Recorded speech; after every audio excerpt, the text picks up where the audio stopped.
سکون میں آ گیا۔ تیسری مرتبہ بھی ایسا ہی ہوا تو ان کا بچہ جہاں گھوڑا بندھا ہوا تھا قریب ہی لیٹا ہوا تھا، تو وہ ڈر گئے کہ کہیں گھوڑا اس کے اوپر نہ چڑھ جائے، تو اس لیے پھر انہوں نے چھوڑ دی، رک گئے۔ لیکن انہوں نے بچے کو اٹھانے کے بعد اوپر دیکھا، آسمان کی طرف دیکھا تو کہ گھوڑا کیوں چمک رہا ہے، کیوں اتنا اچھل کود رہا ہے۔ تو انہوں نے آپ صلی اللہ علیہ وآلہ وسلم سے آپ کی خدمت میں جا کر پورا واقعہ بیان کیا۔ آپ صلی اللہ علیہ وآلہ وسلم نے دریافت فرمایا کہ اسید تم نے آسمان کی طرف کیا دیکھا تھا؟ وہ بولے یا رسول اللہ صلی اللہ علیہ وآلہ وسلم میں نے نگاہ اٹھائی تو کیا دیکھتا ہوں کہ ایک نورانی چیز ہے، سایہ دار ابر کی طرح ہے اور اس میں چراغوں کی طرح روشنی ہے۔ آپ صلی اللہ علیہ وآلہ وسلم نے فرمایا کہ جانتے ہو یہ کیا چیز تھی؟ یہ وہ فرشتے تھے جو تمہاری آواز سن کر قریب آ گئے تلاوت سورہ بقرہ کی کو سننے کے لیے، اور اگر تم پڑھنا بند نہ کرتے تو صبح تک وہ یوں ہی رہتے اور ہر شخص ان فرشتوں کو دیکھ لیتا۔ جو فرشتے آسمان سے اتر کے زمین تک اسید بن حضیر کے گھر آ گئے اور انہیں گھوڑے نے محسوس کر لیا اور اسے برداشت نہیں ہوا۔ آپ نے فرمایا کہ اگر تم پڑھتے رہتے اور نہ رکتے تو صبح تک مدینہ کا ہر شخص دیکھ لیتا ان فرشتوں کو اپنی آنکھوں سے، جو آسمان سے زمین تک قطار اندر قطار آپ کے گھر اتر رہے تھے آپ کی سورہ بقرہ کی تلاوت سننے کے لیے۔ اسی طرح آپ صلی اللہ علیہ وآلہ وسلم نے حکم دیا کہ سورہ بقرہ سیکھو، اس کا لینا برکت ہے، اس کا چھوڑنا حسرت ہے۔ آپ صلی اللہ علیہ وآلہ وسلم ہی نے فرمایا کہ جادوگر جو ہوتا ہے وہ سورہ بقرہ کے پڑھنے والے کے خلاف کوئی طاقت نہیں رکھتا، یعنی جو شخص سورہ بقرہ کی تلاوت کرتا ہے اس پر کوئی جادو اس پر نہیں چلتا۔ عزیزان گرامی، میں یہ بات یہاں پر رک کر اس لیے بتا رہی ہوں کہ ہمارے یہاں درس کی محفلوں میں بھی اور جہاں پر بھی ہم لوگ جاتے ہیں تو آج کل پاکستان ہندوستان میں تو ہر ایک پر ہی جادو ہو جاتا ہے، بندش ہو گئی، رکاوٹ ہو گئی، جادو ہو گیا، یہ نہیں مل رہا، رزق کم ہو گیا، فلاں ہو گیا، دھماکہ ہو گیا۔ وہ اس قدر شکایتیں ہوتی ہیں اور سب کا تعلق جادو سے ہوتا ہے۔ تو جب جادو حق ہے اور اس کے سکھانے کے لیے ایک واقعہ ہے، وہ آگے انہیں انشاءاللہ تعالیٰ کچھ دنوں میں ہم اس کو پورا بیان بھی کریں گے، تو اللہ تعالیٰ نے اس کے فوری بعد ایک آیت نازل فرمائی کہ کوئی جادو اثر نہیں کرے گا جب تک کہ اللہ تعالیٰ کا حکم نہ ہو، اس کا اذن نہ ہو۔ کوئی برائی نہیں پہنچ سکتی اس کی اجازت کے بغیر، کوئی بھلائی نہیں پہنچ سکتی اس کی اجازت کے بغیر۔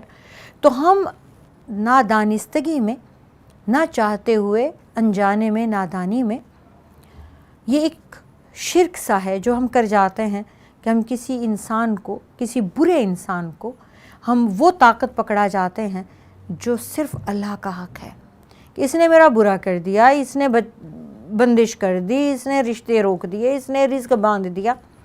سچ ایسا کچھ نہیں ہوتا۔ اور پھر یہ حدیث پاک جو آپ صلی اللہ علیہ وآلہ وسلم سے ہے کہ جو سورہ بقرہ کی تلاوت کرے گا جادوگر اس کے خلاف طاقت ہی نہیں رکھتا، وہ جو مرضی جادو کر لے۔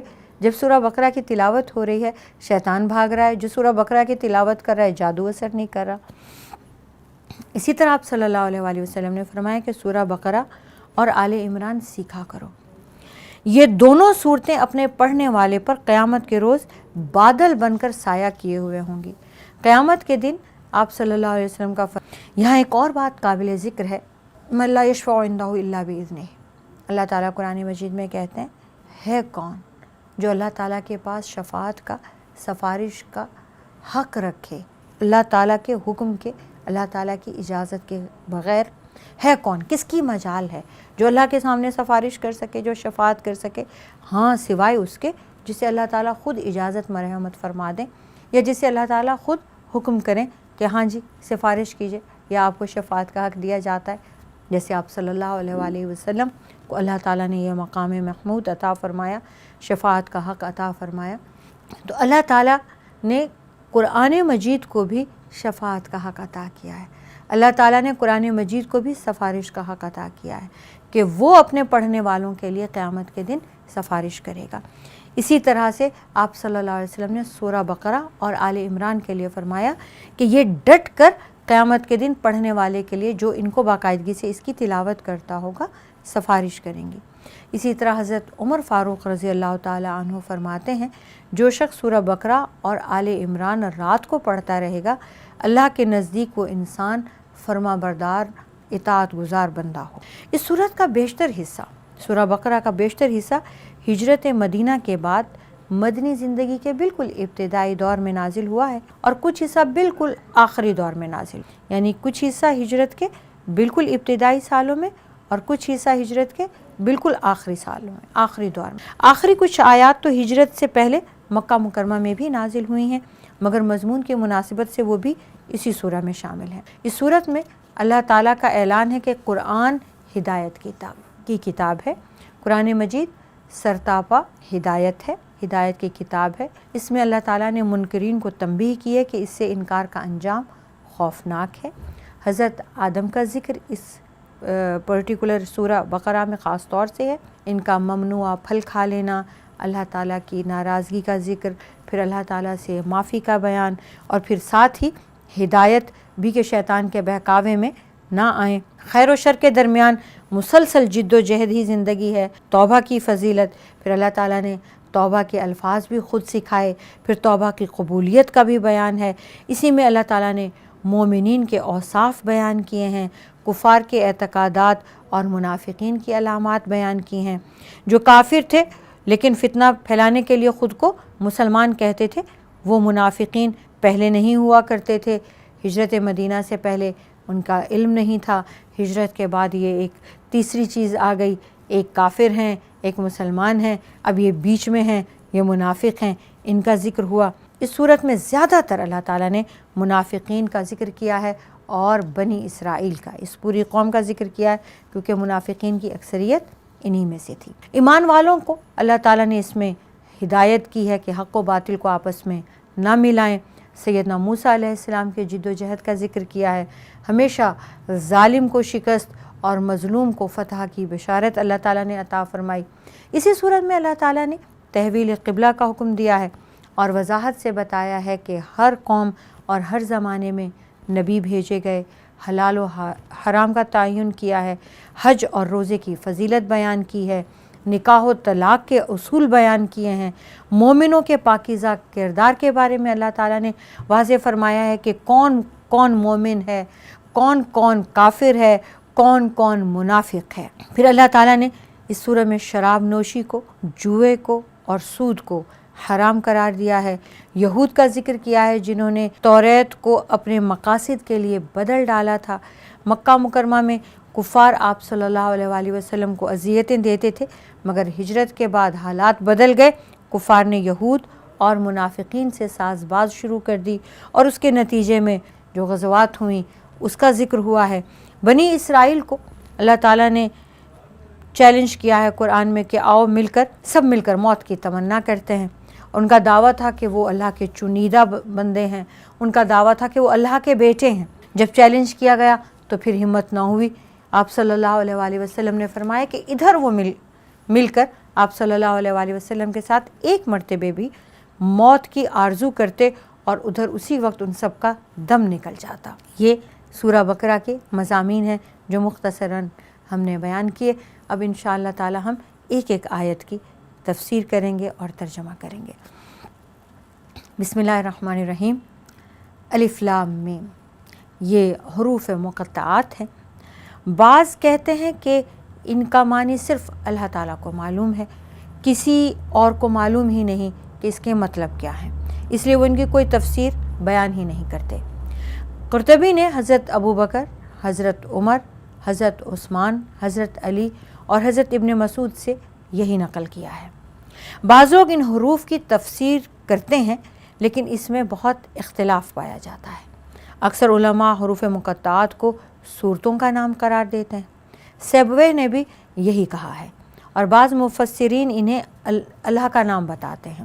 حضرت ابن عباس، عبداللہ بن عباس رضی اللہ تعالیٰ عنہ اس کو اللہ کا نام اور قسم دونوں طرح سے روایت کرتے ہیں۔ ابن عباس، ابن مسعود اور بعض دیگر صحابہ سے روایت ہے کہ اللہ تعالیٰ کے ناموں کے یہ الگ الگ حروف ہیں۔ امام ابن جریر رحمۃ اللہ علیہ نے ان سب اقوال میں تطبیق کر دی ہے اور ثابت کیا ہے کہ ہو سکتا ہے کہ یہ صورتوں کے نام ہوں، ہو سکتا ہے یہ اللہ تعالیٰ کے نام ہوں اور صورتوں کے شروع کے الفاظ بھی ہوں۔ ان میں سے ہر حرف اللہ کے نام کی طرف اشارہ بھی ہو سکتا ہے اور اس کی صفتوں کی طرف بھی اور مدت وغیرہ کی طرف بھی اشارہ ہو سکتا ہے۔ یہ تو ایک یقینی بات ہے کہ اللہ کے کلام کا کوئی حرف بھی بے معنی ہو نہیں سکتا۔ جو لوگ یہ کہتے ہیں کہ سرے سے ان حروف کے کچھ معنی ہیں ہی نہیں، وہ بالکل خطا پر ہیں۔ اس کے کچھ نہ کچھ معنی تو ضرور ہیں۔ اگر رسول اکرم صلی اللہ علیہ وآلہ وسلم سے اس کے کچھ معنی ثابت ہوں تو ہم وہ معنی لیں گے اور سمجھیں گے کہ یہی معنی ہیں، ورنہ جہاں رسول اکرم صلی اللہ علیہ وآلہ وسلم نے کچھ معنی بیان نہ کیے ہوں تو ہم بھی نہیں کریں گے اور صرف ایمان لائیں گے کہ یہ حروف مقطعات ہیں اور یہ اللہ تعالیٰ کی طرف سے اس کا کلام ہے۔ اس کو ہم نے ایسے ہی پڑھنا ہے جیسے اللہ کے رسول نے علیہ الصلاۃ والسلام پڑھنا سکھایا ہے۔ ان پر ایمان لانا اور یہ بھی کہ اس کے کچھ نہ کچھ معنی ضرور ہیں جو اللہ کو معلوم ہیں، جو اللہ تعالیٰ نے نہیں بتائے، اس کی مصلحت بھی وہی جانے کہ کیوں ہم پر ظاہر نہیں کیے، یہ ہم اس کو اسی طرح سے مانیں گے۔ یہ 29 صورتوں کے شروع میں 29 صورتوں کے شروع میں یہ حروف آئے ہیں۔ الف لام میم ذالک الکتاب لا ریب فیہ۔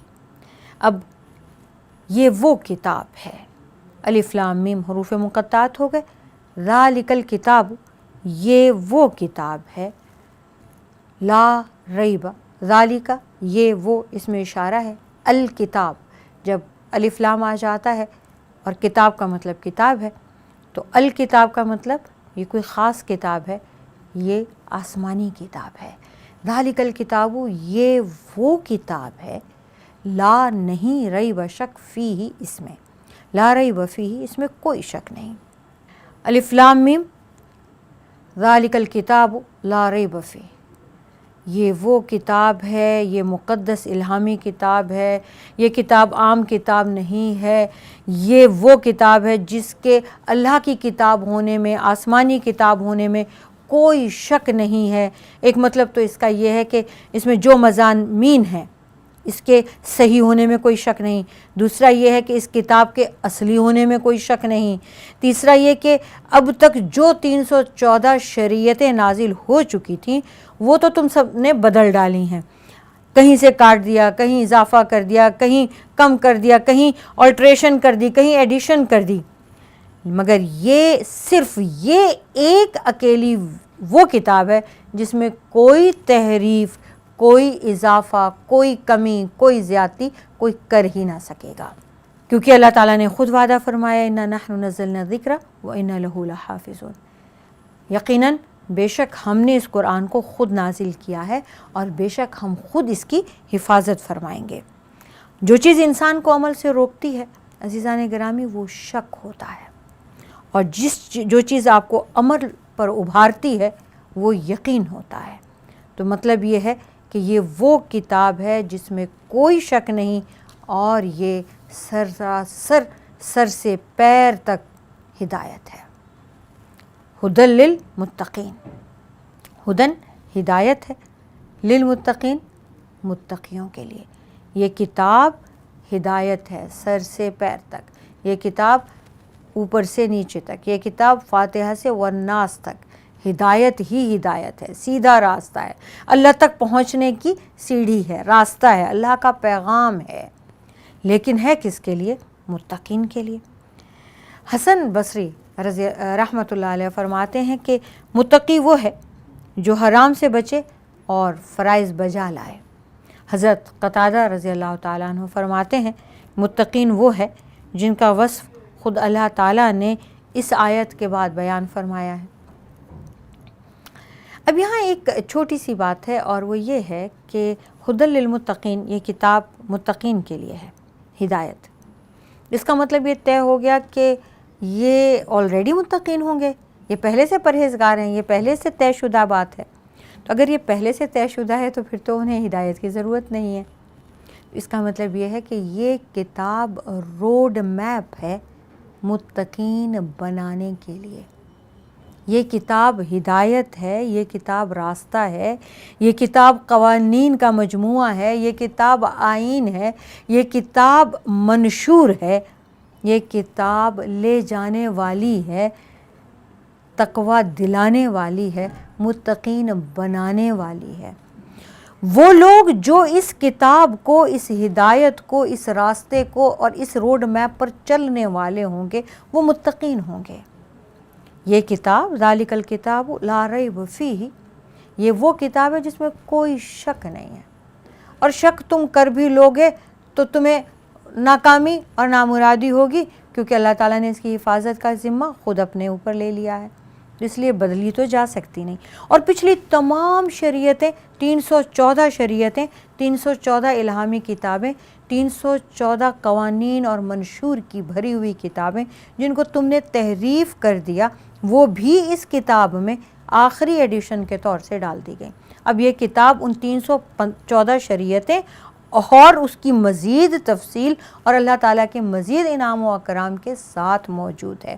تو یہ ایک لاسٹ ایڈیشن ہے پچھلی تمام شریعتوں کا بھی، اس میں بھی کوئی شک نہیں۔ یہ کتاب ہے اللہ کی طرف سے، اس میں بھی کوئی شک نہیں۔ یہ کتاب جوں کی توں ہے، تھی، رہے گی، اس میں بھی کوئی شک نہیں۔ اب یہ کتاب اللہ کی طرف سے سراپا ہدایت ہے، یہ کتاب قانون ہے، یہ کتاب راستہ ہے، یہ کتاب ضابطۂ حیات ہے ان لوگوں کے لیے جو ذالک الکتاب لا ریب فیہ پہ ایمان رکھتے ہیں، جو یہ بات جانتے ہیں کہ یہ آسمان سے اتری ہے، جو یہ جانتے ہیں کہ یہ بغیر کسی تحریف کے ہے، جو یہ مانتے ہیں کہ اس میں کبھی تحریف ہوگی ہی نہیں، تو وہ اللہ کا خوف بھی رکھتے ہیں، اللہ سے محبت بھی رکھتے ہیں۔ یہ وہ لوگ ہیں جو اللہ کے ہر حکم کو مانتے ہیں، جیسے کہ امام حسن بصری نے فرمایا کہ یہ وہ ہیں جو حرام کو حرام سمجھتے ہیں اور اس سے بچ جاتے ہیں، اور جو حلال کو حلال سمجھتے ہیں اس پہ ڈٹ جاتے ہیں۔ جیسے کہ حضرت قتادہ نے فرمایا کہ یہ وہ لوگ ہیں جن کا وصف خود اللہ تعالیٰ آگے بیان کریں گے کہ ان کی پوری صفات ہیں۔ ان کا نام متقین کیوں رکھا گیا؟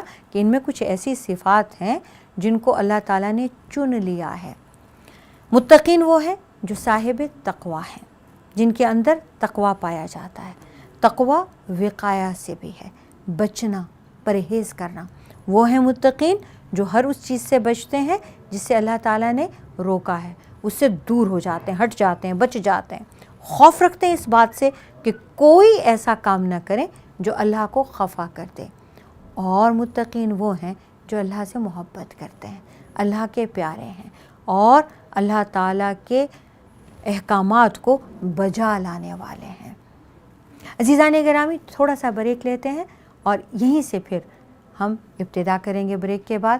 وآخر دعوانا الحمدللہ۔